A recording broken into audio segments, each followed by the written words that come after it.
1. All right, welcome everyone to an exciting episode of Two Bar Connections with your host, Jesse and James. What's going on, everybody? What is going on indeed? So for today's episode, it's kind of a light week and, well, light 2 weeks because we do this bi-weekly, of course. Light, 2 weeks in terms of news, but still some really interesting stuff going on. We have Gamescom, that we just had their opening night last night, and they're going over some videos now they're doing some showcases for some stuff, but we may or may not cover that in a future episode. But for this episode, we're going to be covering unfortunately, some more layoffs going on, another studio closure with Ready at Dawn. It's a studio that you may not know them, but you know their games. You may have played their games. We also have a weird story concerning the much hyped Black Myth Wukong and its weird streamer stipulations that they seem to have sent out to certain content creators. But we also have kind of some winning news where we have Google has been declared a monopoly, interestingly enough. We have WB and Suicide Squad eating shit for their live service nonsense. We also are going to get a good laugh at the Borderlands movie. And what? No, I'm just laughing. Okay. Because usually we Okay, sorry. I digress. I should have.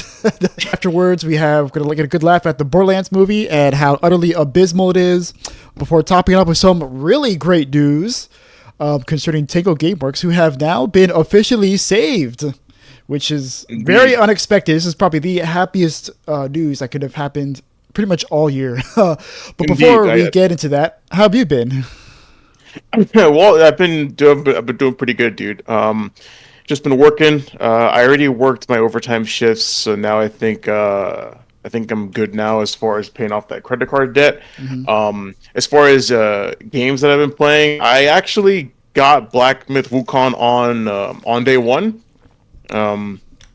because I just couldn't sleep, so I ended up just buying the game and downloading it just to try it.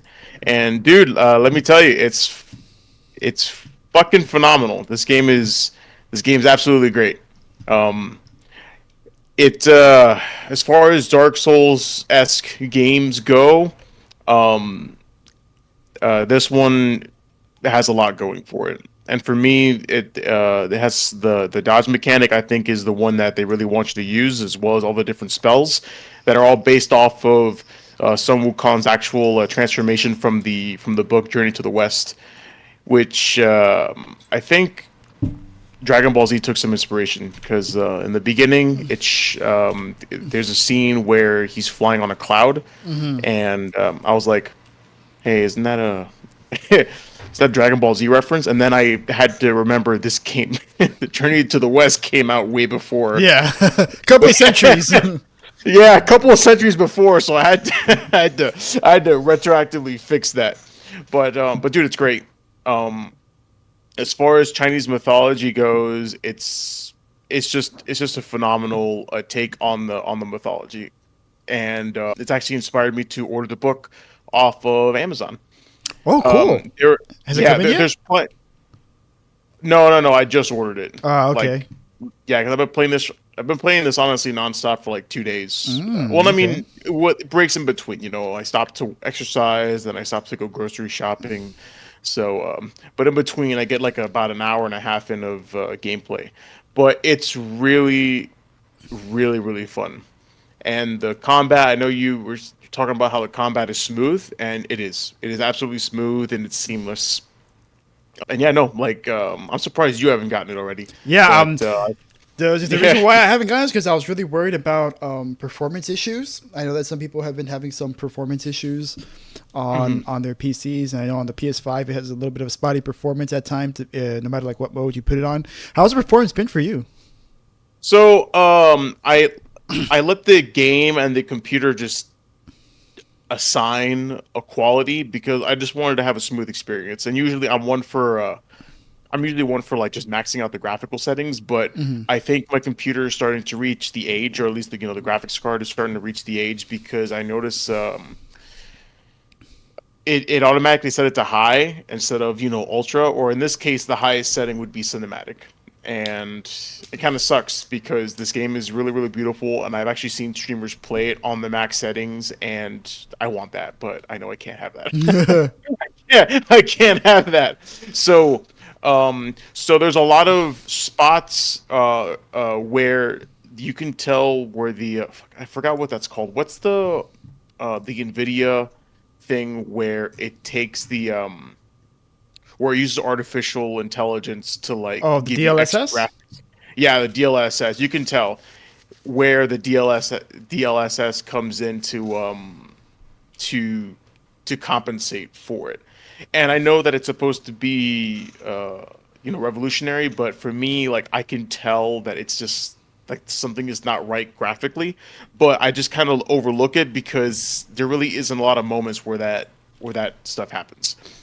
But besides that, the game runs smooth. I've had no FPS dips, except maybe one during one of the boss fights, but other than that, it's been smooth. It hasn't been that bad, Ah, performance okay. wise, All anyway. right. And how far in are you? Well, I'm in chapter 2, and I'm currently. I think I'm halfway through because I encountered.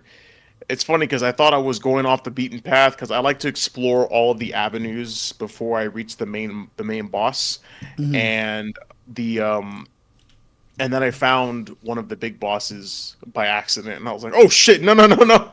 But luckily, he beat my ass. I was like, "Okay, I'll just come back to you later." Oh, okay. What a Yeah. relief. Oh, what a relief! I'll just come back to you later. No, no big deal. And yeah, this game is absolutely amazing, and I'll definitely this will definitely be going on my list. And it's nice because I know Souls likes I've kind of avoided like the plague. I tried playing Elden Ring, but I still need you with me because I think that game is still too much for me. So it's nice to get Yeah. into. And it's still nice to get into games like Lies of P and even Black Myth Wukong that will that kind of it offers the Souls like experience. However, it's very it's kind of constrained and it's palatable. One of the things you'll notice is that it's not really open world. There's some zones where you can't get past, like, and you can tell, like, you just hit an invisible wall, and you just can't get to some Yeah. areas, From what I which see, is it's actually a pretty linear game. yeah, yeah, it is pretty linear. I mean, it does offer some freedom, especially in the second zone, or sorry, the second chapter, because the first chapter it's a little bit open, but it's still kind of like small, and then it definitely opened up a little bit with chapter 2, but not too much. Like you can tell, like there's some places you can't get to.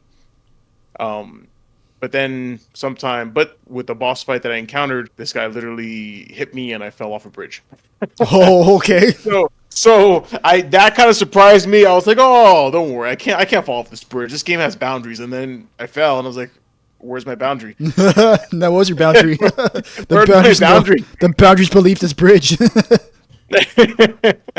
So I thought that surprised the hell out of me. So that gave me a good chuckle. I died, and I was like, I'm not even mad. This is this is pretty funny.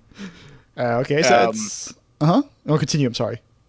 no. I mean that's pretty much it. I definitely would recommend this game. As a Souls Light fan, uh, I'm getting into it pretty well, and I'll definitely be playing this game until I beat it. And oh yeah, and like I said, the Chinese mythology is freaking awesome. Like it's just it's good. It's just it is an A1 game, and honestly, contender for game of the year for Wow, 2024. it's some high Yes. praise. Yeah. What Absolutely. about Trails Through Daybreak? You still play? Did you finish it? No, I'm like about to finish the final chapter before the finale. Honestly, I would have been playing that, but one of the boss fights was kind of bullshit toward the end of chapter 5. Okay. So, and I was frustrated. Like I said, I wasn't sleeping. I was kind of annoyed. I also had a headache. Oh, excuse me. Okay. Okay. So yeah, I also had a headache too. So I was like, I am not in the mood for this shit. And then that's when they put the order in for Black Myth Wukong. I went and I took a little took a little like headache relieving nap where I just kind of closed my eyes for a bit, and then I got the email that it was available. So I was like, oh shit, okay, cool, awesome, because I had bought it just in time to get it preloaded. Okay, yeah. I mean, dude, pulling as many overtime as you did it's gonna do a number on you, man. Yeah, well, it's weird too because on Monday I had actually I was supposed to work, but I called out because I have a lot of PTO saved up, like so much PTO that I'm approaching my maximum. So I have to use it or I won't accumulate anymore. So one of my supervisors was just like, "Oh, just, call out, take a mental day." Especially you who never takes one, just go ahead and do it. That way you can start using some of that PTO. Because if you reach your maximum, you won't be accumulating anymore and you're essentially getting robbed of money that's rightfully yours. And I was like, "You're absolutely right. I am going to take a mental day." I literally walked up to my charge nurse and I was like, "What's up? Good morning. I am calling out tonight." And they're like, "Oh my God, you sick?" And I'm like, "Nope." And they're like, "Ah, okay, no problem." And then yeah. So that was Yeah, I'm sick of this shit. yeah, honestly, yeah, yeah, I'm I am sick of sick. this bullshit. Dude, that's literally half of my staff. Like half the nursing unit is just up to here with the shenanigans that's being pulled. I mean, we're all like rebelling in little ways here and there. But yeah, now even me, the so-called model employee, is starting to like take take call outs and stuff. Okay. It, All right, yeah, yeah. I man. mean, I'm not, Fight the power, huh? yeah, man, I'll fight the system, especially this hospital system, and it's a killer. It will kill you, and then once it's done, they'll replace you. No ifs, ands, or buts. So yeah, but officially, I could always say, "Oh, I called out for Black Myth Wukong," But You wouldn't be yeah, lying. no, I would not. And then that's pretty much it. Oh, also, I've gotten back on the treadmill. I got back up to running 2 miles on the treadmill. Okay. So That's yes. good. I Oh, and fucking hate running. me too, dude. But let me tell you, after a while of running, it's really awesome to run 1 mile and not get gassed and actually feel like you're empowered, because that's how it was before when I was running on the treadmill. Because I have to take cardio much more seriously because it's really my weak point. Well, just endurance in general. Like I'm strong, but like hitting more reps or going for a long time is just that's where I'm weakest the most. So running on the treadmill is great. So I've gone from like huffing and puffing, barely finishing a mile, to getting to mile 2 and my legs giving out before my lungs and my heart does. Okay, that's good. Yes. Oh yeah, super good. It's great. That or the bicycle, but I don't know. I like running. Oh, do you have a bike? Like an actual bike? No, there's no space for it in my apartment, but there is a bike in the gym at my apartment complex. Okay. That and the treadmill. However, one of the treadmills never works, so there's only one, Oh, and okay. a lot of people now are starting to use the treadmill, and I'm like, bitches, get the fuck off the treadmill. You can always run out in that Texas heat. Fuck Nah, you. West Texas heat.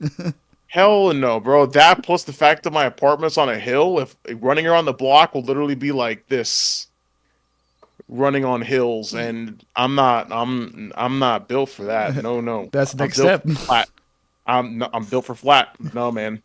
Boxers do that, but I ain't no damn boxer. So I ain't doing that shit. You ain't no Rocky. And no, no, no. I ain't no Sly.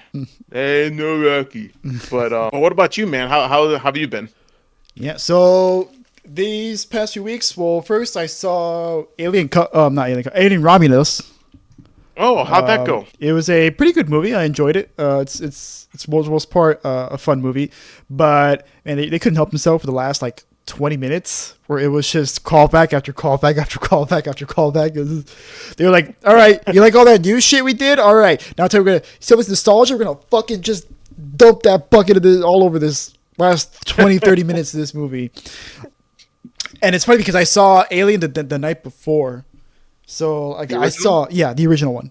There's the original one. The original one's a pretty good movie too. It's actually a very good movie, very very good movie. You could totally see how it influences pretty much fucking everything, like all like space, sci-fi, horror you can think of is like influenced by this movie. Very very good movie. But back on Romulus, so it was an enjoyable movie. I like they have like two new main characters now named Andy and Rain, and they're like a sibling, and their relationship is really nice. It's a nice touching relationship that they have with each other, and it's kind of what helps anchor the movie down, because outside of that it's pretty much Alien, like the first Alien again, but like on a big ass ship this time. And then like the last 20, 30 minutes are like, all right, we're going to throw in Aliens, and we're going to throw in Alien Resurrection, and we're going to throw in Alien 3. And so we're going to throw every Alien movie in there, and even some Alien Isolation, the video game. We're going to throw in some references to that too, and some Prometheus also, and some Alien Covenant. And we're going to just push in a fucking blender and then dump it out. And then so outside of, I'm sorry, were you going to ask something? No, I was just going to say, it sounds like a mess toward the end, like huge mess. I mean, I'm making it sound worse than it really is. It was still a cohesive ending, but like you could definitely see what they were going for. Like they're like, all right, guys, we gotta do the fan service now. It's the fan service lightning round. Okay. He's like, you remember that thing? Remember that thing? Ding, ding, ding, ding, ding, ding. Right? They just blast you the member berries at that point. But I'm not like a huge Alien fan, so like it didn't really hit me all that hard. In fact, there was one part, they say one line from Aliens. I don't know if you've seen Aliens, but like there's like, okay, you remember the line that Sigourney Weaver says like at the end of the movie?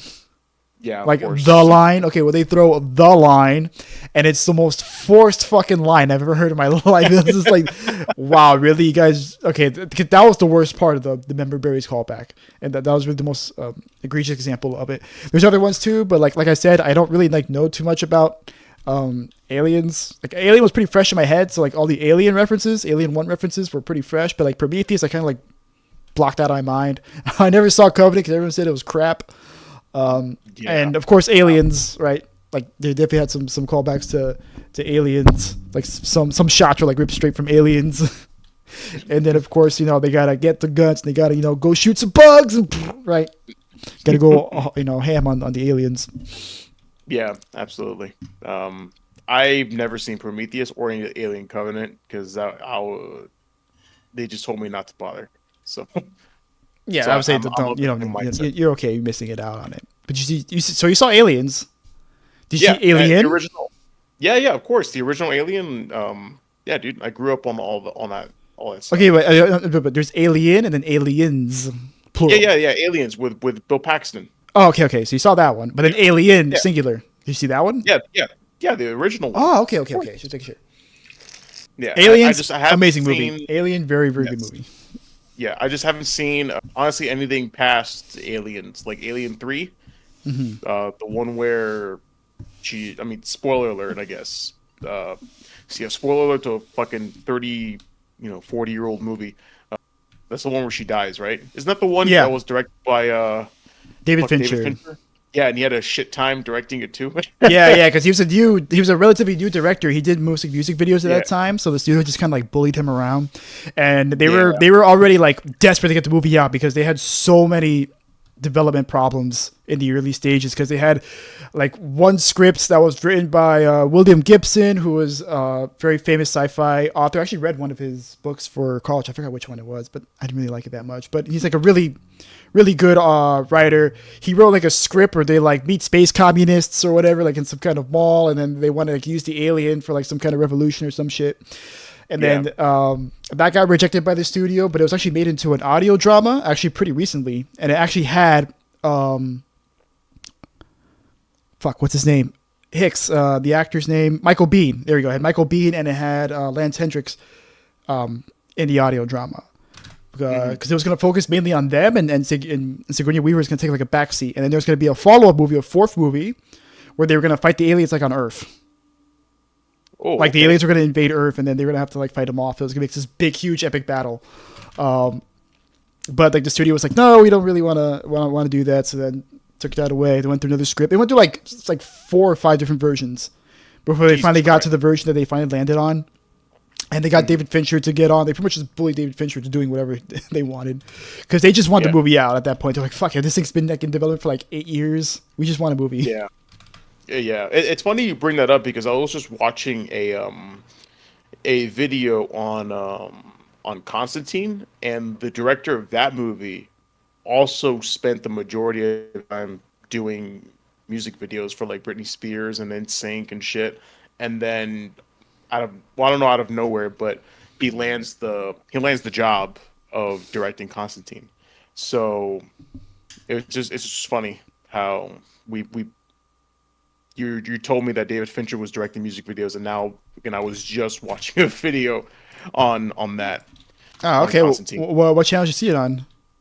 Oh my god, I think it's Cinema Sticks, because he was explaining how because apparently Michelle Monaghan, so she was in the movie for like a split second, and I recognized her, and I was like, oh shit, like I guess that must have been one of her like first roles. But turns out she actually had way more scenes in the movie, and in fact she was supposed to be a main character, but the director wanted to paint Constantine as kind of a loner, and so what ended up happening was he cut one of the scenes out in the beginning, but then it led to another scene being cut, and then another one, and then another one, until it's just literally she has one scene, one frame, one dialogue, and that's it. Oh my god, damn. Yeah, but it's interesting how he went with a certain vision for the movie, but it ended up costing like, not costing, but it ended up resulting in someone getting their scenes cut. And I mean, Michelle Monaghan, I wouldn't say she's a big actress. I mean, I think she's pretty big, but she's known. I mean, if you know movies, you probably know her. Yeah, well, I mean, come on. I mean, I recognize her from one shot, like one frame. She looks like Emma Stone's big sister. Yeah, kind of, sort of. But it's just funny that a known actress ended up getting those scenes cut. But yeah, I think something like that happened to Jared Leto. I think he was like complaining about like how he swore he had more scenes in Suicide Squad than what he really had. Well, yeah, but but I mean, sorry, Jared. Release the fuck. What's the director's name? David Ayer. The Ayer cut. Yeah, they were campaigning. David Ayer was like, "Hey, man, I'm pissed. Like, I want my Ayer cut. You gave Snyder that bullshit, and now I don't get a cut. Come on." But like, yeah, but at that point, like, no one gave a shit. And you don't have a rabid fan base like Zack Snyder fans.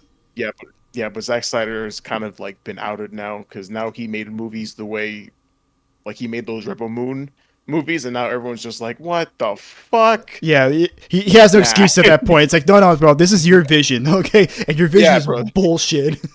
It's absolute grade A horseshit. And then I think he actually came out on Twitter and was like, oh my god, like, I have more footage, like, let me release the director's cut. And then someone put in the comments, like, my dog, just make the movie right the first time. So apparently he has his own director's cut for these 4-hour-long movies by default. So now, oh my god, he's a mess, bro. He's a mess. He needs to chill. But that's pretty much it. Yeah. Francis Lawrence, by the way, is the director. He actually directed the Hunger Games movies. All the ones from Catching Fire onwards. Yep, he did that. He did I Am Legend. No shit. And he did the most recent Hunger Games movie as well, which I heard is actually pretty good. Really? I haven't seen it. Usually those like spin-off types, they usually don't do well, but it's nice to see. I was never big into Hunger Games or like the what's it called, Divergent. It was never really my thing. Oh man, Divergent was bullshit, but Hunger Games was great. No one watched Divergent. No one. Some teenage girls read Divergent, and housewives maybe read it, but no one watched those fucking movies. They literally canceled it before because they wanted to pull that bullshit because Harry Potter came out, right? And Harry Potter Part 1, Harry Potter Part 2. Now, for Harry Potter, The Deathly Hallows, that made sense because it's a big-ass book, and Harry Potter's, a big cultural sensation, so obviously you want to give it its due respect, and it made sense, and it actually worked with the movie. And then everyone and their mother in Hollywood was like, yeah, we could be Harry Potter too, right? Twilight's like, yeah, look, see, we could be Harry Potter too. We got a Part 1 and a Part 2 because we're so big and important, just as big and important as Harry Potter. And everyone was like, okay, Twilight, I don't know, man. And then Divergent came along like, look, we're cool too. We could do a Part 1 and Part 2. And everyone was like, at that point no one gave a flying fuck. Everyone was done with that shit. Divergent was late to the party. They were late to the after party. They were beyond late, dude. It went from theatrical release downgraded to TV. Yeah, that's movies. Right. It was and then just straight up canceled the shit. Like, nah, not gonna do it. I ain't doing it. I also saw some stuff I only saw one thing at Gamescom, and that was the Civ 7 showcase. And I thought that was pretty interesting. Oh, okay. Why don't you tell me about? Well, actually, hold on. There is 2 games I want to highlight real quick because I didn't get to talk about what I played. Yeah, actually, go for it. Sorry, we went on a huge tangent. Yeah, we went on a huge tangent there. Please, we gotta have like a movies episode one day. Just I don't know. It's like some movie news or whatever. We just shoot the shit on some movies. But the games. So I did, of course, play some games like always. I did play some Quake 2, great, because they remastered. They didn't remaster it, but like they re-released Doom 1 and Doom 2 and released it as like a package. And there's a QuakeCon sale, so I saw that Quake 2 was on for like $3, like it's like $3. Oh, shit. And I remember buying it on GOG, but this is like the remastered version of it, and it comes with like all the DLC already there, plus like some new episodes they released for free. So I played a little bit of that, but the real important thing that I played was a game called Shadow Tower Abyss, and this is actually a game by FromSoft back before the Dark Souls days. This is like their pre-Dark Souls games before they made it big. So the interesting thing about this game is that it actually was only released in Japan for the PS2, and apparently the game sold so poorly in Japan that Sony was like, "No, we're not going to sell this anywhere else. Like, you're done. Like, we're not going to do this at all." Because it's actually a sequel to another game called Shadow Tower, which was on the PS1. This is on the PS2. And that game was also didn't sell very well as well. So I imagine like between this and Shadow Tower 1, Sony was like, no, we're not doing this. But as you can see, it's very similar to Kingsfield, which I also love, right? It's a first person. I was going to say. Yeah, it's a first person dungeon crawler. Just like Kingsfield. But this one's a bit more horror focused. It has a very interesting emphasis on resource management. Like, so when you're going through the game, like there's like loot everywhere, but the thing is, all the loot has very limited durability, and I'm not gonna say it's as bad as like Breath of the Wild, but like it's close to that in the beginning. But you get so much loot that it really doesn't matter. So like it's kind of like survival horror-ish, where you got to really manage the resources that you have until the end of the game, in which case you have like so many powerful weapons and spells, it literally doesn't matter. But the interesting thing on top of that durability is the way you actually restore your durability is you sacrifice health for it. So there's these repair stations that you can go to, and every item that you have requires health for you to restore. And obviously the more powerful the item is and the more it's damaged, the more health it requires. And healing items are very, very rare. So you only have like a handful of potions, and you can also heal by sacrificing your equipment as well. So you can see there's this interesting dynamic between repairing your equipment, sacrificing a little bit of health, and then using more equipment to give yourself more health. So that way you can maintain the stuff you want to keep and then get rid of the stuff you don't want. Okay. Now, of course, by the end of the game, that doesn't matter at all. The funny thing is, so you see like how this dude's like running around fighting with knives and stuff? Mm-hmm. You want to know what your first weapon is? What's your There, first? right there. It's a Oh, for freaking real? Colt 45. So the funny thing is that this game it takes place during modern times when the first game was like a medieval setting. So obviously, Mhm. like you have guns, and in the beginning the ammo is very rare, but by the end of the game, like it's like a first-person shooter. At Oh that my point, god! And you like unlock all multiple guns, I yeah, assume. right. Yes. Oh, yep, there it is. Yep, there it is. Yeah, that guy has M16, right? So you can get like an M16, like a Mac 11. You get like a grenade launcher that like two shots everything, and you can like buy a ton of ammo for it. So you can literally just one shot everything in the game. It's kind of funny, like how like it's a survival horror game in the beginning, and then by the end it's like a fucking joke. Yeah. But it's very interesting use of mechanics, and it's an interesting blend of genres. But just like Yeah. Kingsfield, also I want to say that this game is incredibly atmospheric. So what's really cool when you first start off, you're like some mercenary who's like guarding a caravan that's like, or not a caravan, like an archaeology expedition that's studying the eponymous Shadow Tower. And then you get Mm. convinced by like some local to enter the tower, and then you end up getting trapped inside. So like you see there in the beginning, like you're staring at the wall, and the torch like slowly dims out, and then it becomes completely dark. And then if you wait like a few seconds, your eyes actually adjust to the darkness. So it Interesting. really sets the tone of like, oh god, bro, you're gonna be here in this deep dark dungeon, and then like you walk a few feet forward, and you see that the thing that just fell that can literally kill you like immediately. so Wow. so it's like Kingsfield's Void. Remember like how when I was a kid I kept falling in the lava pit and I didn't know? Yep. It's like that. It's like the same shit that they pull in this game. It's like, oh hey man, welcome to Shadow Tower, asshole. You're gonna be here for a very long miserable time. But then eventually, like you make way through this foresty area, right? This like underground foresty area, find these little fucked up mutant things, which are actually being created by the dead bodies of all the explorers around there. Mm. Which you actually don't find that unless you destroy a secret wall. I didn't know that at first. You had to destroy like a secret wall to find that bit of lore, but I missed it at first. It wasn't until I watched a video on it with a like a lore interpretation video that showed up. Mm.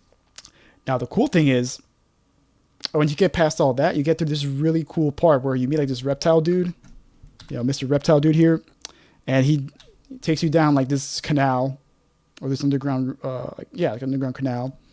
Yeah. And obviously it looks like shit with the YouTube compression, but I was playing an emulator with everything like upscaled, of course, so with like, all the bells and whistles you can expect out of, high-end graphics. And this part looks so freaking cool. I mean, I don't know if it hits the same on here. Then like you turn the corner and you see like this cool little alien tunnel, and like you see the symbol of the Shadow Tower there. And then as you enter through there, right? See how like alien looks? Yeah. So like, it's kind of funny that I played Alien and I played this game. I watched Alien and Aliens and I played this game because this game also has like an Alien level where it's like H.R. Giger shit. And then of course you're going through, and then you enter here and it's like, what the fuck is this? It's like some kind of alien tree that you're It like definitely looks inside of. alien.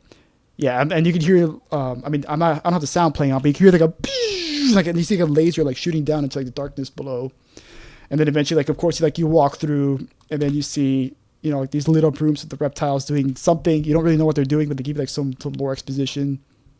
Yeah.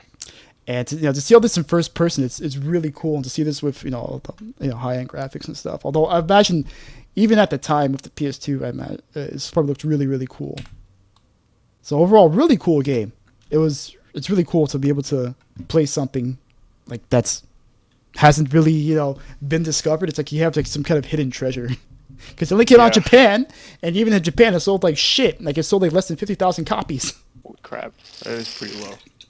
And the only But bit of now lore you can get is from like online scans from the Japanese manual and the guide that were machine translated. So like I actually know like a bits of lore now because if not for that I wouldn't know what the hell the story was because even with the English translation, like it's very light on stories. Like it's all very much in the background. You have to kind of like piece it together. And then you read the strategy, you're like, oh, okay, like I get what's going on now, more or less. It's a very simple story. It's like literally just, dude, go in. Okay, you're stuck here. Okay, climb the tower and get the crown. I mean, not the crown, the spear. And once you get the spear, you can leave the tower. And that's pretty much it. And then there was one other game. It's a prologue actually to an indie game that I've kept my eyes on called The Big Catch. And let me see right now. No, change the properties for this. So it's called Big Catch, but it's a prologue. So it's called the Big Catch Tackle Box. So it's like a 3D platformer where you play as like a fishing guy. Yeah, it's like a bird. It's weird. They look kind of weird. They're like bird people. Oh, okay. And you have like a fishing rod as like your main weapon. And the whole point of the game is that you're supposed to travel this desert world and find like big fish that you could sell to like a restaurant that you work for. And it's a collectathon 3D platformer, and you can see like the world is huge, as you can see right there. Yeah, right. It's a very big world, and it's got all the things you can expect like out of a platformer, like wall running, whatever that's called, like springboards, climbing up on vines and stuff like that. But the game's actually really challenging because it gets more and more demanding because you go through all like these dungeons, and the dungeons get more and more. As you can see right there, it's kind of nutty. And like if you fall down, really far, so you lose a lot of progress. It can be a little frustrating at times, especially since it's a little finicky. But I mean, the game hasn't been done, so they could probably work some stuff out. But like, as you can see, like you run through an obstacle course and stuff. It's a very cool game. I really loved the atmosphere. I love the look of it. The game, when the platform was like working, it did feel very, very good to play. So okay. So like I said, no, I was just gonna say what specifically you felt wonky about the. It was just very finicky. Like it felt like when I did a wall run, sometimes I would like immediately crater to the floor, and other times like I would actually like run. It seems to be very like angle dependent, and also there's like there's no deceleration when you're wall running. So like you're just going at Mach 10 like the entire time. So it's kind of hard to like make like those fine tuned jumps. That you got to make. Yeah. And I see. So like a lot of times like I would fall through because it would go way too fast for me to like calculate, when I need to jump off.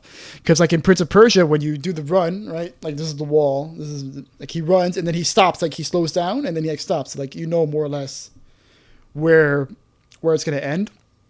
So you can like make adjustments from there. But this game is just right, and then you fall really fast too. It's not a slow descent; like you crater to the ground. So that's why it can be a little unforgiving at times. Really cool game. It looks great, though. Yeah, it looks really, really cool. Yeah, I just saw him fall. Yeah, it's a very fun game. I enjoyed it quite a lot, and what I played here is a prologue. So like it's very long too. It's like a good 2 or 3 hours. That was what I played. All right, that was my week. But how about we get into the week of the industry, huh? Let's get some news.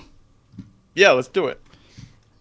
Okay, so for our first story, we have here some unfortunate layoffs. And see here that Ubisoft has been hit with some layoffs, specifically their San Francisco and North Carolina studios have been hit with some layoffs. Specifically, there have been 45 jobs cut across multiple divisions across each studio. And originally, Ubisoft San Francisco was 500 employees around the time these layoffs. So now they're down to about 450. So Ubisoft San Francisco in particular, worked on the Rocksmith series and South Park: The Fractured Butthole. Hey. That's what they're kind of known for, which are both really good games. Rocksmith it's kind of like Rock Band, but like it actually teaches you how to play guitar. It's like Guitar Hero, but like you have like an actual string guitar, and it actually teaches you how to do it. Yes, I've heard of that. Yeah, you actually they sell a special connector like to your electric guitar, so that the strings that you play register with the game, so that it can accurately track your progress and stuff. Pretty cool. And then of course we all know the South Park Fractured Butthole. Yeah, of course. Great game. Yeah, it is. Absolutely great game. So, I mean, that was a very quick story. I don't know if you have any thoughts on it. No, honestly, that was... Not really. I mean, it's kind of weird because I don't know if... Because Ubisoft is one of those companies that kind of is, one of the many laughing stocks, but whereas other companies are like kind of greedy, Ubisoft is seen more as just like the fumbling studio that just can't seem to do anything right. And even they had a call, I don't know if it was for like their quarterly earnings or whatever, but they were asked about like pre-order numbers for, I can't remember if it was Star Wars Outlaws or Assassin's Creed Shadows, and they were like, "Oh, we don't disclose like pure pre-order numbers," which is false because, well, it's an earnings call where you're by law you have to disclose certain information because, well, I mean, then you're just lying to the investor. And plus, they've done it before, where where they give numbers on shit like that. And so the fact that they didn't tell earnings call person how many pre-orders they had was kind of telling and kind of concerning. So it's funny to see that, and then sometime after they announced layoffs across the studio. I mean, it's not a certain. It's really just it's kind of widespread, but it's just weird. It's not weird, but it's expected, in my opinion, to see with a company that's about to have two games come out that really people are not hyped for and are expecting to be flops. So I think they're getting ready for that. Yeah, we'll have to see. I mean, because it hasn't been a very hot year for Ubisoft between Skull and Bones, I and forgot about Skull.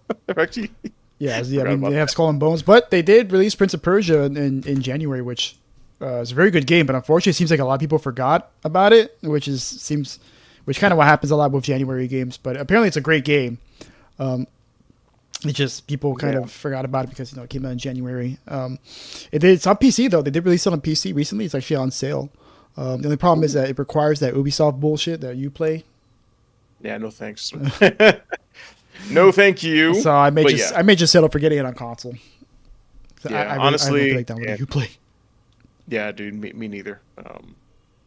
It's just not. It's just not feasible. And also, as good as a game it is, you and I both know that making a good game doesn't mean dick anymore. So you can make a great game and still shut down a whole studio. But Well, I hope that's not the case with whatever studio made Prince of Persia. I think it was like the Rayman team, but I don't remember what studio that is specifically. Yeah. I hope they can keep their jobs because I hope it's sold well enough between consoles and PC. I mean, it was also sold on PS4 too, man. So they had a lot of platforms to sell it on. Yeah.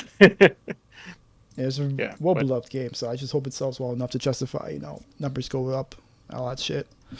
I agree. Right, so here. All right, so let's move on to our next story. All right. So, James, have you heard of Ready at Dawn, the studio? No, sir, I have not. Ah, but you have played their games. Which ones? And you may have played this game called Daxter on the PSP. Oh! Wait, didn't Naughty Dog do that one? Nope.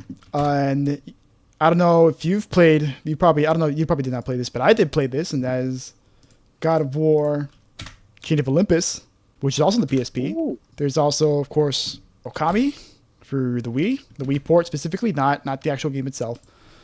Yeah, because the game itself was made by Capcom. Yeah, don't worry about these. Don't worry about these.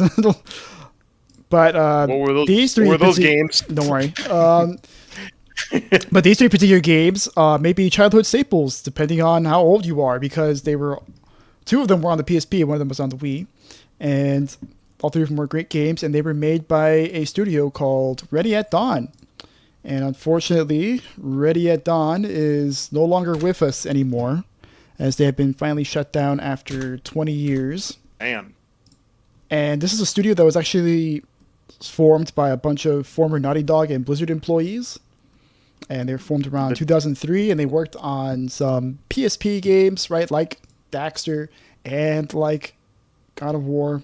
And they also did the port for Okami. But they also did some other games. Like, I talked about this game. This game that I really do not like. Oh, shit. And that is the Order 1886. Which has to be the most glorified movie I've ever played in my life.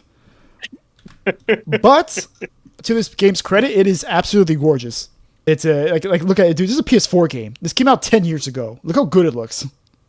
Yeah, it does look pretty good. It looks better than most games today. And this was on a PS4. But unfortunately, this game wasn't received very well because it was barely a game. Yeah, you see that? That's where you did most of the game. walk and So do just some what? QTs, and then you did some shooting every once in a while. Then they shifted over to VR games, and they actually made a pretty good VR game, at least from what I hear, called Lone Echo, which is like a narrative adventure game. Before they eventually got bought up by Meta or Facebook back in 2021.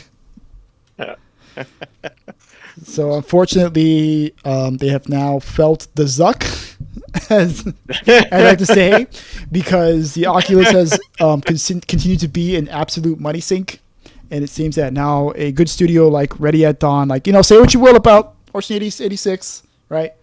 It was a crappy ass game, and sure, VR isn't really what people want, but clearly, like those people were talented because they made games like Daxter and Chains of Olympus, and yeah, they're no longer with us anymore because they Yeah, have it's a been damn shame. closed down by Meta. Yeah. I think I owned two PSP games, one of which was Daxter, and the other one was Battlefront. And I know because you and I played Battlefront on the PSP in the one of our trips to one I can't remember what it was, one of our class trips because we linked up on like the what do you call it, the LAN? Not really like the local area network, Oh and we yeah, I forgot what played they called it. It Battlefront. was something else, Yeah, yeah, but but the I PSP's forgot what they called it. yeah, but the PSP like the DS, it was able to connect and form its own little server with other local DSs. Mm. Same thing with the PSP, and we played Battlefront on that, and that shit was fun. It was fun as fuck. Yeah, it was, man. It's just I kind of miss handhelds, man. It makes you think like if we didn't get phones, where would handheld gaming be? Well, I mean, technically speaking, the Switch is answering that question, but I feel like it still needs to Yeah, but the be Switch is gonna still. have like head-to-head connection. Plus, I think it has like a 2-hour battery life. Yeah, yeah, dude. Like we, Honestly, it was a trip. It was probably our trip to Disney, dude. That thing would have died like halfway before we got there. absolutely, dude. However, I will say though, I did see a video, and apparently they've made breakthroughs in solid state batteries. So the battery issue might be fixed in the near future. Yeah. Well, the But Switch too. with this, oh, we'll see. We'll see because apparently, according to Bobby, breast milk Bobby, in those court documents, they're talking about releasing a Call of Duty for the Switch 2 for a future Switch platform. So, and if it can run Call of Duty, then well, let's see what that actually means. But that'd be pretty dope. But still sad because Daxter, I really liked it, and I'm still a huge fan of Jack and Daxter. In fact, I wish they made more of those games, but Naughty Dog is too busy making fucking hyper realistic stories that they kind of just forgot about it. So yeah, Miss Jack and Daxter. Yeah, isn't it crazy how we have not gotten like at least an HD remaster of these games? Yeah, dude. At least Like I don't even in understand. I mean, okay, I'm gonna go off on a little tangent here, but like now that I think about it, yeah, dude, it is kind of crazy because we're now like in an age where games are taking fucking forever to make, especially like with Sony, right, and their whole brand of making these big epic single player 20 or 30 hour third person games, that take yeah. 5-6 years to make that you get like maybe like once per studio per generation, and Yeah. things like these would be so great to like fill out the gaps in between. Like okay, yeah, sure, like okay, while you're waiting for Last of Us 3, how about you play this Jack and Daxter HD collection, right? You get like Jack 1, Jack 2, and Jack 3, Jack 3, and even fucking and release it on PC Jack. too, PC of course. Yeah, even the Jack racing game was dope as hell. I love that game. Yeah, like So release that, and then also like Ratchet and Clank, right? There's so many old great Ratchet and Clank games. I would love to get like another collection out of it, or the Sly Cooper yeah, games, which has been like the fucking redheaded stepchild of Sony, and then yeah, it just got thrown in a closet and just forgotten about after Sly 4, which Thieves in Time, I think it was called. So unfortunately, that yeah, game just didn't sell all that well. So like they just completely dumped the series. It'd be really nice if yeah. it Well, just come on. yeah. Well, I mean, at the very least, Insomniac did do a complete remake of the original Ratchet and Clank plus Ratchet and Clank 4. So at least it got some attention. But yeah, like we need more. We need more of that. We definitely need like HD remasters of these old games because these are the games that we grew up with, and these are the games that we have fond memories of.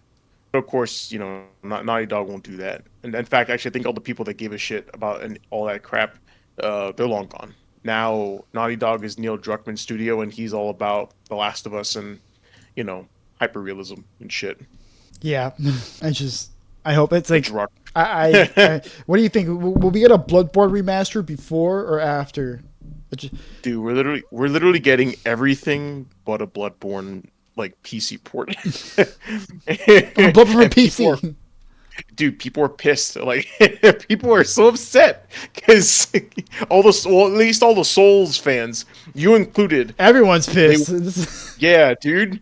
And now that I'm getting into the Souls, like I'm now like concerned and like ready for a Bloodborne because people really, really like Bloodborne. Actually, when Lies of P first came out, they were like, do Bloodborne.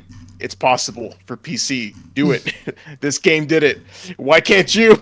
And they just circled back to freaking Bloodborne. So, yeah. I mean, at least some games are coming out for the PC now, and hopefully after a while, Sony will realize, like, yeah. I mean, they're slowly realizing it, but I want them to take active approaches to making ports for these old games.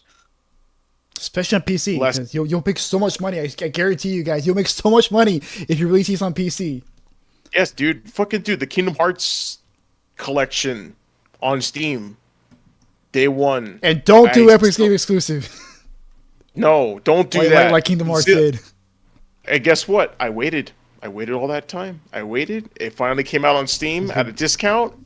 Bought it day one. Haven't touched it. Now it's mine. But Square got your money, so I don't care, dude. The Kingdom Hearts games are great. I mean, 3 though. I have to finish it to make a. I have to finish it before I can give my opinion. But we already know. We already know what that opinion is. I've stated it multiple times. But Kingdom Hearts 1 and 2, Chain of Memories, beautiful, beautiful games, awesome games. So just re-release those. Re-release them HD remasters. Just don't do what Aspyr did and make crappy ass ports of beloved games. Did they ever fix Battlefront 2? I don't know. The Classic Collection? I don't know. No? I never you don't know? into it. No. Yeah, well, I don't. I know they released Star Wars Bounty Hunter, the Jango Fett game, and it was actually pretty good. I heard that one was an excellent remaster or port, whatever you call it. I heard it was really, really good. And that's also a game that I played a lot when I was a kid. Loved it. Yeah, I remember seeing the box in your house. Yeah, dude. Yeah, it was great. Yeah, at first. Sorry, go ahead. No, I was. You had that, and I think. Did you have the Starfighter, the Naboo fighter? No, I don't. Might have been my other friend. No, I never had any of those Star Wars, like the games that were just solely like Starfighters. Yeah, Starfighter games. Yeah. I never had those. Okay, I only had. That was my other friend then. Yeah, I had Battlefront, and I know Episode 3, Revenge of the Sith. That was pretty dope, and then Bounty Hunter. Okay. All right. So ready to move on? Yes. Moving on. Let's go. All right. So let's get into some weird shit. Some weird shit. This is a very bizarre story here where we have. So you really like Black Myth Wukong, man, but indeed. But there's been some weird news surrounding it, specifically around the content creator front, where apparently, according to Forbes here, a marketing company on behalf of the Black Myth Wukong devs sent out review codes or play codes earlier to content creators, but they also gave them a really weird document with a list of do's and don'ts. And the do's are, as quoted, enjoy the game. Now the don'ts. Now here's where things get weird. Do not insult other influencers or players. Okay, that's reasonable. Okay. Do not use any offensive language, humor.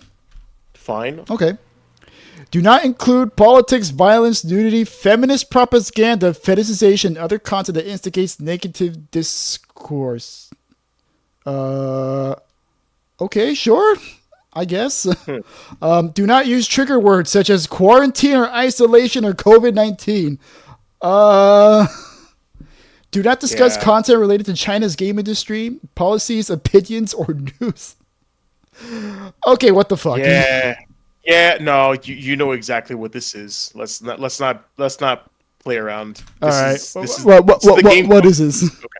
This is game science covering their own ass so that Papa G does not come for them in the middle of the night and wipe them from Pop existence. it, Winnie the Pooh. Yes, but yeah, Winnie the Pooh. Oh, there you go. Now we can't air this episode in China. Good job. But It's okay. We don't post on what's their I forgot what their social media thing is called, but yeah, we don't. is it is WeChat? Is it WeChat? I think it's their Discord, but they have like a Facebook equivalent. I forgot what it's called. Yeah, I know there's WeChat, but I don't know any other ones. If there are any other ones. But yeah, like this is really, really fucking weird. I mean, first off, like it's kind of funny how like a lot of people on like Twitter and stuff, you know, the anti woke culture warriors didn't read past this point. They just saw, oh, feminist propaganda. Oh, bro, that's right, bro. Let's get this feminist propaganda out of this game, and then they just didn't bother reading past that, which is just kind of funny.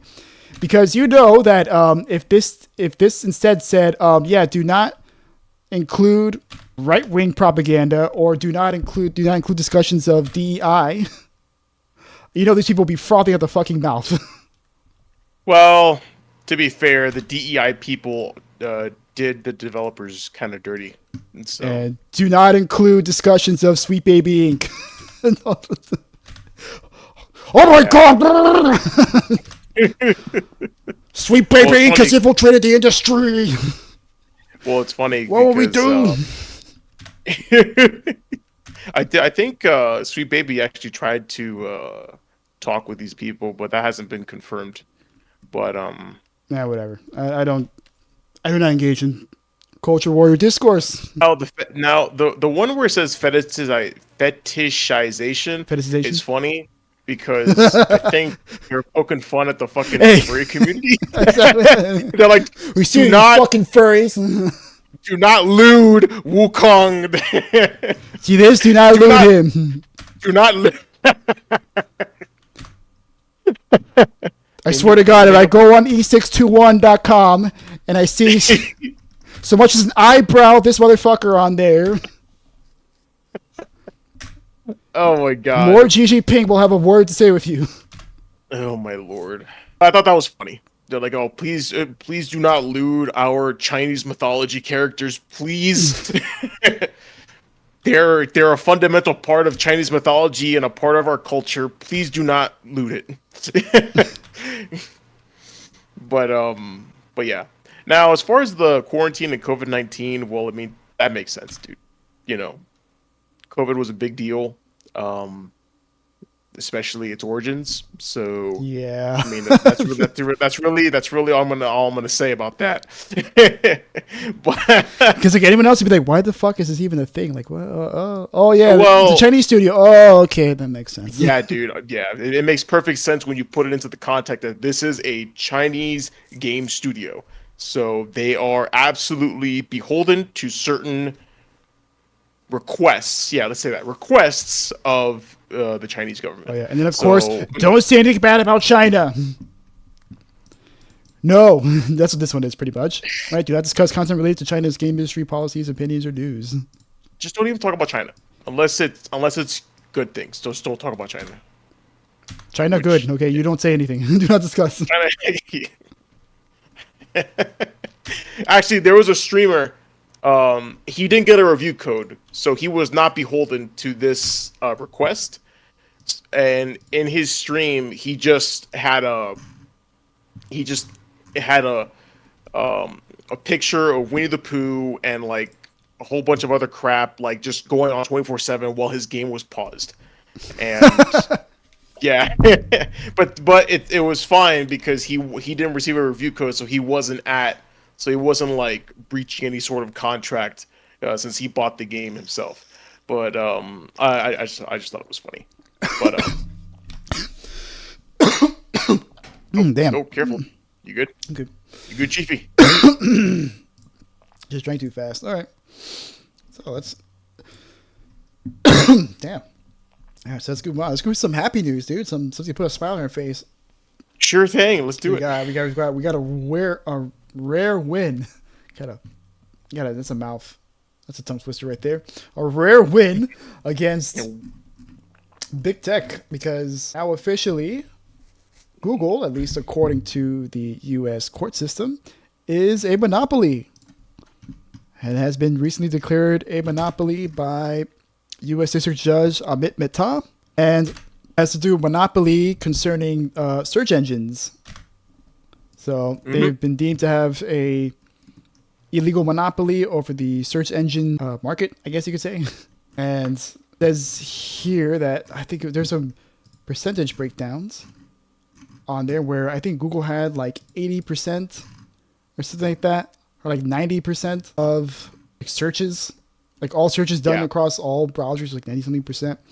Where Microsoft Bing was like 8%. I have the highlights here, but once again, the highlights are just they just fucking escape me, right? It's okay. Yeah. Yep. See, my highlights are just gone again. Cool. All right. So there goes the statistical breakdown. But apparently, a lot of it has to do with the fact that Google was apparently reaching out to companies like Amazon and like Samsung and AT&T and Apple, right? And they were actually paying them to put Google search engine as a default search engine for their browsers. Yes. Which makes a lot of sense because, like, if I type anything on here on my phone, it's going to go straight to Google. But now the courts have declared that, that is illegal.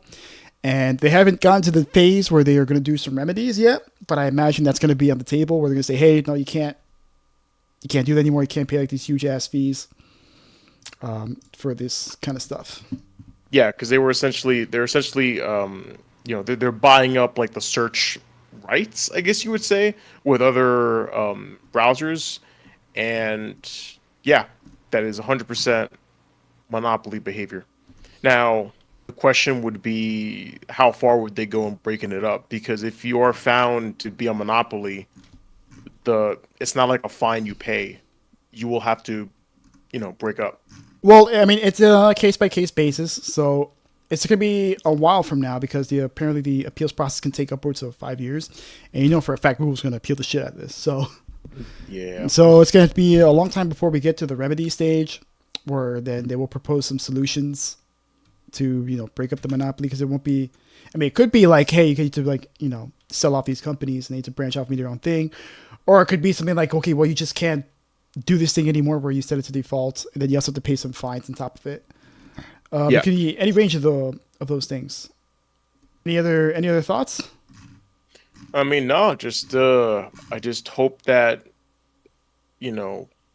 appropriate action is taken because, monopoly and breaking antitrust laws is a big deal. So I just hope that they have suitable punishment for that because tech has been big for too long, and this needs to stop. This absolutely needs to stop, and hopefully it'll signal other companies to kind of be on the lookout lest they be sued as well. Yeah. Would it be nice if they get the same treatment to like Disney or Fox or any internet provider service? Yeah. Unfortunately, I think they cover their tracks too well. I mean, look at this. I mean, this took fucking forever. This was done... When was this case first brought? It was brought up in 2020, I believe, or 2021. Like I said, my highlights are all gone, so I can't...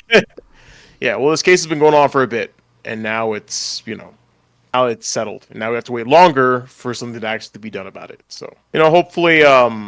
We'll see what happens, but we know that companies, when they get into that corporatism shit, it's a mess. So, well, but yeah, profit seeking above all else is what kills all of us. So, all right. Well, speaking of corporate shit, we got one big corporate shit here. Indeed. Followed by another big corporate shit. But the first one, so you remember a little game called Suicide Squad? What? Exactly. Suicide Squad, which released earlier this year, has been not doing too hot, right? We covered it a little while back. Didn't really have very good player numbers. No one really liked it. It's kind of It shit. was awful. The marketing was shit. Everyone kind of shit on the game for like the past like 2 years. The whole 2 years it was marketed. And well, it seems of the roost. No, so as we say, the hens have come, or the The chickens chickens have have come home to roost, right? And Yes. that has been seen in WB's gaming division receiving a double-digit drop as a result of the really terrible launch of Suicide Squad: Kill the Justice League. And well, this has resulted in more specifically a 41% year-over-year drop.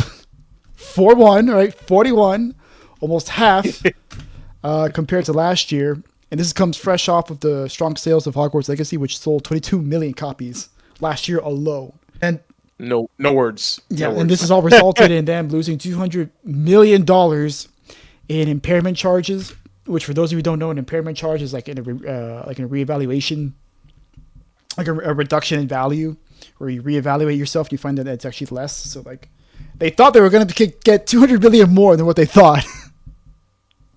Which is fucking crazy. I don't even know what the final number is, but whatever it is, you had 200 million on top of it, and that's how much they thought they were going to make. And well, yeah, that just didn't happen. And so, they deserved it. oh yeah, this is yeah, it's so vindicating to hear this news after they went through this nonsense at that earnings call. But they're like, yeah, we need to make more live service games, right? 'Cause that's exactly what we need to do, because the AAA console market is just too volatile, right? We need to make more free-to-play mobile games so we can sell microtransactions. That's great. I can't wait to never play those ever. Oh yeah, and also I believe earlier in the year the Mortal Kombat mobile team was also closed down. So I mean, yeah, okay. Good luck with that. Yeah. So Oh my god. now for the actual dollar-to-dollar reports, they reported a revenue of 9.7 billion, but they lost overall $10 billion in this quarter, and 9.1 of which was due to the impairment charges. So like as I mentioned like before, right? They thought they were gonna make this much, but they went way down below. So yeah, big, huge drop off. When it came to them citing reasons for it, they said that there's a difference between market capitalization and book value, continued softness in the U.S. linear advertising market, and uncertainty related to affiliate and sports rights renewals, including the NBA. Now, more specifically, they actually have a contract with the NBA, but it's going to apparently expire within the 2024-2025 season, and the WNBA is going to give media rights over to Amazon. So that's kind of also resulted in a reduction in value. Yeah, but did they renew or that's it? They don't have. They're gonna try and fight for it. They're suing. They're actually suing the NBA to try and match Amazon, because they're like, hey, like we have a right to try and match Amazon but the NBA is like, no, we want to go with Amazon. So that's why WB's gonna sue them over it. Granted, their chances aren't too great, according to the article at least. No, they're not too great. As we know, Amazon's taken over the world. They have all the money to burn. Yes, Jeff Bezos is money. So He's literally money. he is actually money. Yes. It's fucking scary. Yep. There it is. Like, honestly, like I said, they deserve it. Awful business practices and just awful products that are being made, like, they deserve everything that's coming to them. So, an interesting development, though, on top of all this, is apparently as a result of many of these losses, it seems David Zaslav and the executives are thinking of selling off their games division, which would be very interesting to see what would happen with that, because that includes Mortal Kombat and would also include DC games and would also include Harry Potter games.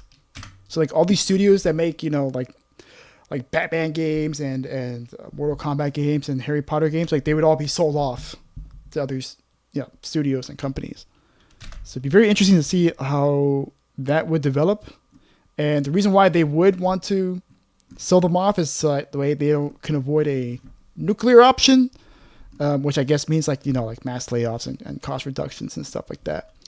Yeah, but they're probably also gonna like overvalue it really bad because they just want to recoup as much as they can. So a lot of these people or a lot of these companies that are thinking about buying are probably looking at WB like, why are you listing it for this price? You're insane. Come down on the price, you know? So, but that's just me. Because if the goal is to make as much money as possible, then they will have no issues setting a price really really high, and then just be like, oh, no one bought it. It's no big deal. We'll just cut everything, or we'll close shit down. And yeah, it sucks.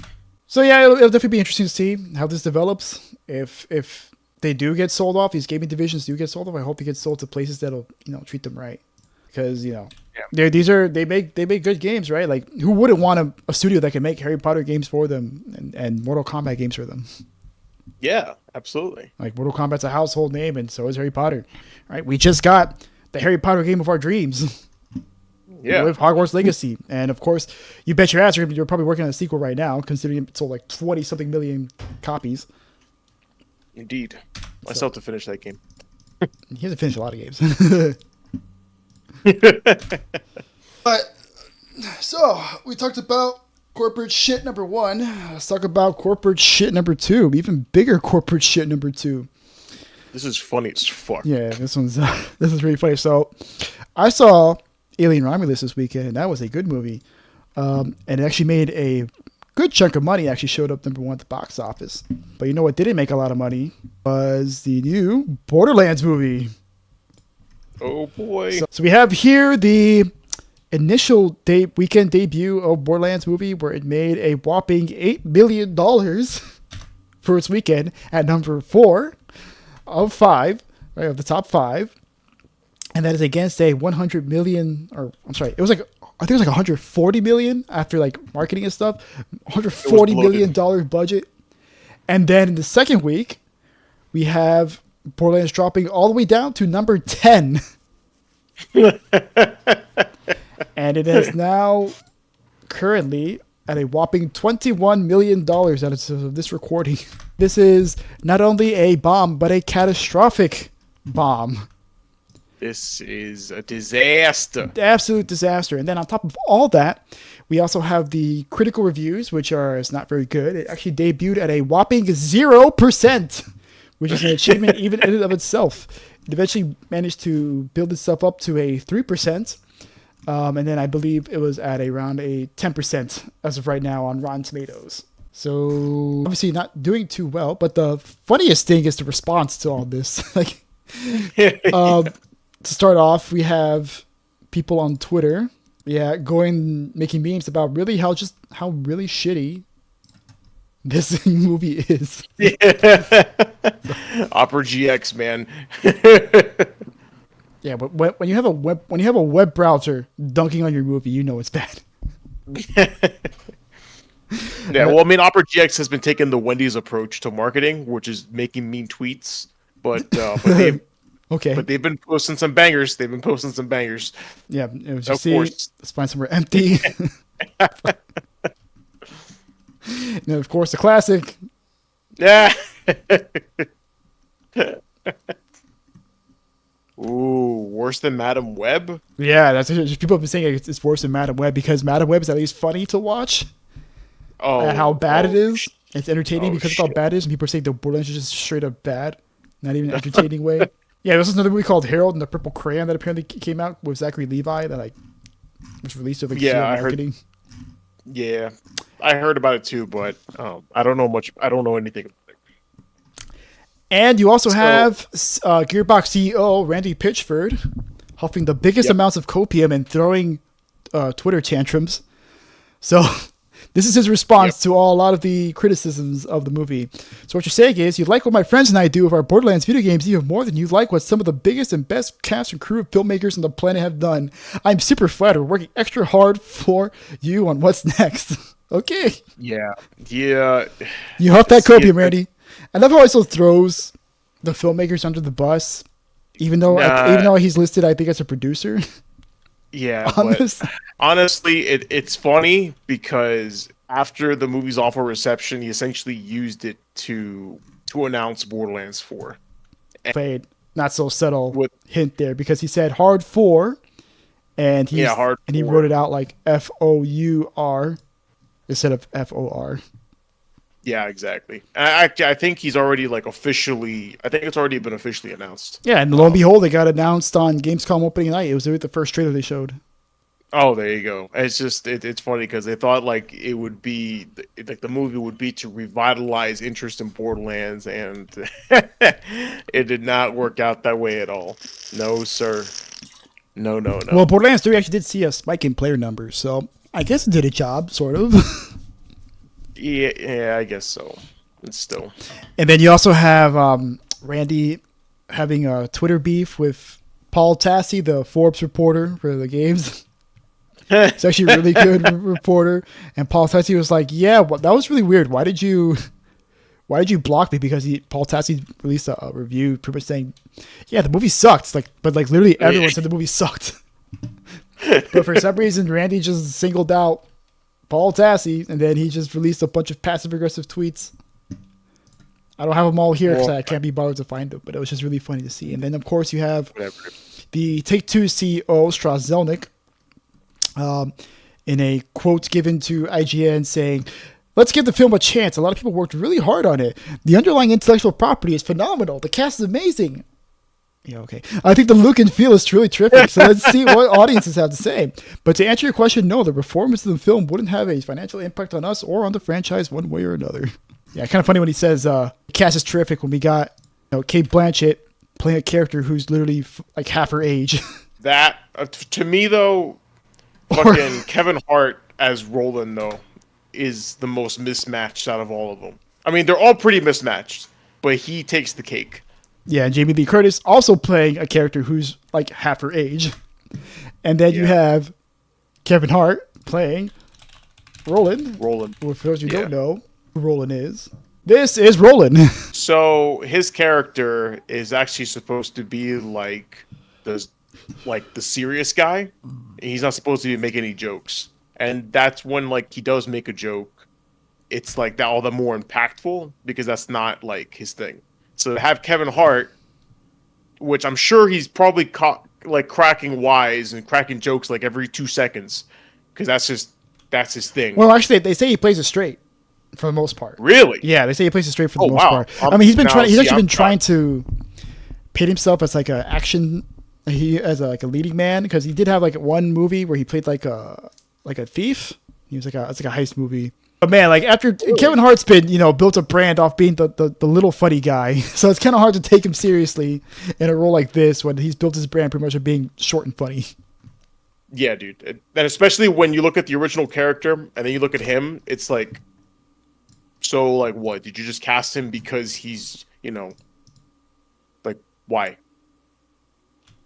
Did he market himself? Did his agent like suck someone's dick or something? Because there's plenty of other people that would have done the job way better. Like easily, that's like the easiest Terry Crews cast I have ever seen in my life, and they went with Kevin. You know what's funny? Actually, I see Terry Crews is more like Brick than I do Roland. Really? Yeah, because Brick's really funny. He's also big, so. And Terry Crews is very funny. Like he's got great comedic timing. So and he's good at playing like big dumb funny guys, and that's what Brick is—a big dumb funny guy. Okay. Yeah, maybe so. I guess just because. Well, who would you cast as Roland then? I don't really know. I kind of don't want to go with like a gimme, like a big like A-list star. So like off the top of my head, I would maybe say like Idris Elba, but that's such an easy choice. Well, I mean, it's so easy and safe. But he fits the role though. So I mean, he would do a good job. Well, yeah, because he's Idris Elba. He'll do a fucking good job anything. I'll cast him as a tree and he'll do a good fucking job. Yeah. He'll be the fucking handsomest black tree ever and he'll fucking kill it. Yeah, dude. Yeah, okay. Nothing against the actors. They're great actors. All of them are very good actors. They're just not the role for them. Yeah, dude, miscast. Nothing on them because, dude, I love Kate Blanchett. She's a phenomenal actress. Kate Blanchett's a great Not, actress. Jamie Lee Curtis, great actress. Legend in yes, Hollywood. yeah, And she's a just not. cool woman all around. She is, dude. And Kevin Hart's, well, okay, Kevin Hart's fans. I don't know about you, but Kevin's fans. But, and then Tina Ariana Greenblatt, like she's a good up and coming actress. She was actually little Gamora, little baby Gamora. That's like how she got her start. Oh, no way. Yeah, obviously she was like 10 years old at the time. I think she's like 16 now. She's like high school aged. Yeah. But she's an up and coming actress. And then I'd say the only like good casting they got was let's see, this dude right here. Oh, okay. Yeah, this guy. He was in Rocky. I mean, not in Rocky. Creed 2. What's this motherfucker's name? It's a big Russian guy. Oh, he played Drago's son, right? Yeah, a German guy. He's a German guy. Yeah. Florian Montague, I guess that's how you say it. Florian Montague. Yeah, right. You should see like a big ass white guy, right? That's what he is. Big ass German white guy. Yeah. So obviously, like this was the only good casting, but apparently, like the way they wrote him was terrible. Like everything they wrote in that movie was terrible. So like, it's a waste of casting. And then of course you have like Jack Black, which I guess Jack Black's okay. I like Jack Black, of course, but I don't know how he is in the movie, and I never will because I do not care to see this movie at all. No. And I'm sure no one else will. Nope. CEOs are coping with this movie hard. It's always nice to see them cope. All right. Well, speaking of coping, it seems our coping has actually paid off. Indeed. We actually have some happy news. This is gonna be our final story here, and I chose this one as the final one because it's such a good news that I just had to leave the best for last, right? So a little studio called Tango Gameworks, right? Of course. Yeah. Sadly left us too soon. Am I correct? Left us too soon. Oh, but so you would think. Oh, but just as soon as they left, they soon returned. Thanks to Krafton, which is a South Korean publisher who recently purchased not only Tango Gameworks, but also the Hi-Fi Rush IP, which means that Tango Gameworks and Hi-Fi Rush are officially saved. And this comes after Krafton released a news publication where they talked about how they're very excited to, have Tango Gameworks on board and to have the IP of Hi-Fi Rush.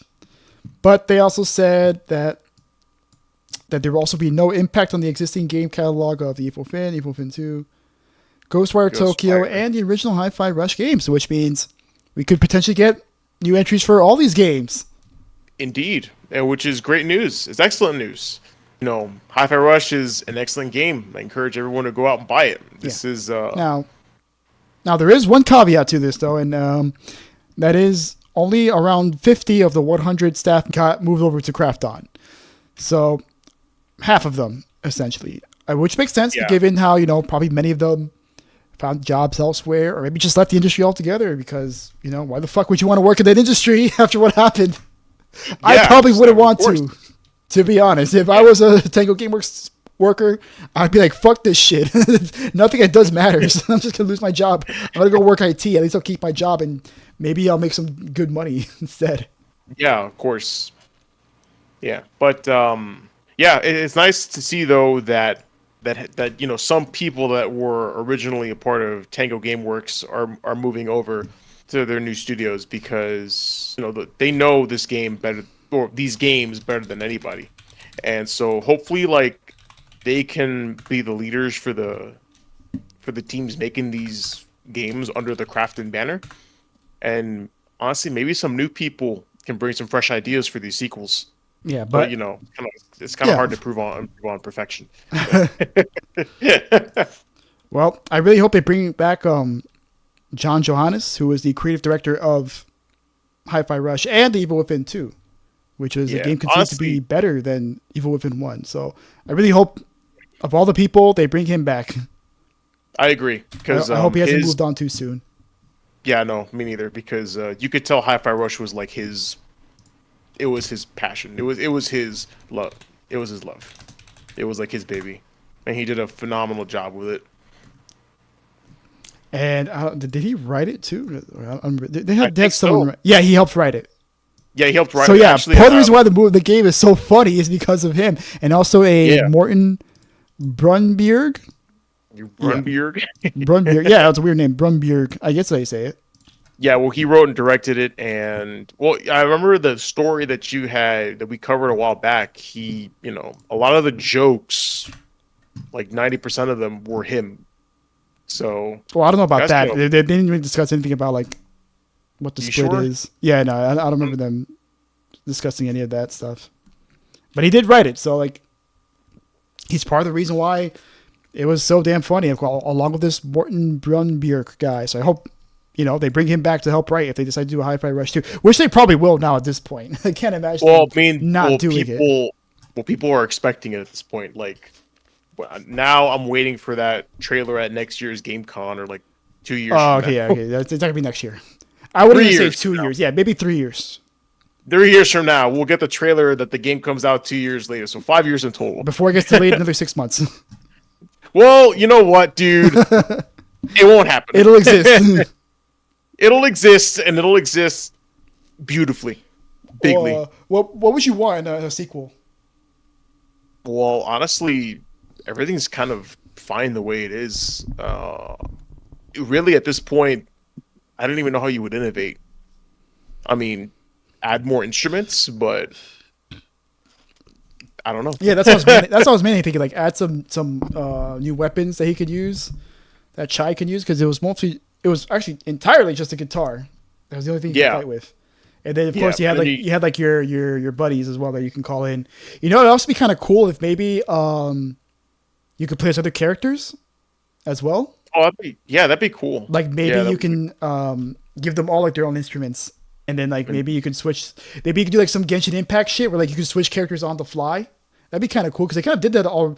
They sort of did that already, where you can summon them in and like they can do contextual actions with you. So it'd be kind of cool yeah, like if they do like some Genshin Impact stuff, because like in Genshin Impact you play as one character at a time, but it's a squad, so like you can switch between them, but you only play one at a time, and only one of them is on the field at a time. But like you can like attack of one, and then mid combo switch to the next character, and then keep attacking with that next character. So maybe they could do something like that. That'd be really cool. okay, I see what you mean. That would be dope. But again, like the game itself was like it was perfect the way it was. So really, any change would I would welcome it. But just don't get rid of the stuff that worked. Like just add, don't take away at this point. Yeah, you could be. Yes, looking forward to it. Looking forward to a new future with Tango Yeah, Gameworks, with Craft On. hell yeah. Oh, also the only other thing that might be worrying is that Craft On is the PUBG publishers, and they also published the Callisto Protocol. And Oh, there have been like some stories surrounding them about how they've been to work with. So I hope Craft On doesn't give Tango Gameworks too hard of a time. well, I just hope they they're not shitty to them. Is what I well, I mean. mean, they bought a whole ass game studio. Well, not bought, like integrated with them to, so they essentially know what they're getting into. So it'd be in their best interest to just let them cook. Who knows with these studios, man? With these companies. Yeah, I know.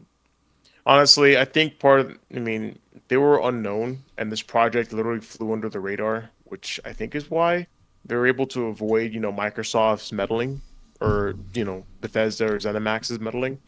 But now that they're known, people are gonna want to put they're gonna want to leave their mark on it. I just hope the studio will just leave them alone and let them do their thing. But all around, great news. Great Oh news yeah, all around. absolutely. I was elated when I got these Yes, news. you said it to me, and I was fucking ecstatic. It was like the crack of night. Dude, literally at the crack of night. Oh, an obligatory. Hang on. What was it that I wrote? Forget what I wrote.